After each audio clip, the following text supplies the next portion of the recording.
வட்டாரம் ஆதாரம் ஆக போற சேதாரமணிவா அக்க பொறுத்தைய மாமா உனக்கு ஆற பொறுக்கலையா வாடி என் ஜோடி நீதானடி உரசி பார்த்துக்கலாம்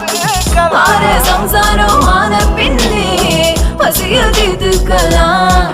அடி பித்தான ஒன்னால சித்திரமே என்ன கொல்லாம கொல்லுறிய நான் தினசாக பிறந்தேனே உனக்காக வளர்ந்தேனே அல்லாம வல்லுறிய ஒதுங்கி போட தள்ளி நம்முள்ளிருக்கும் கள்ளி என தொட்டு புட்டா அங்க இங்க குத்தி வைப்பேன்னு அடிக்கிறிய சொல்லி ஆசை சிக்கிள்ளி எங்கிட்ட வந்த வாழ ஒட்ட நறுக்கிடுவேன்னு கட்டிக்கிட கட்டிக்கிட கட்டிக்கிட கட்டிக்கிட கட்டிக்கிட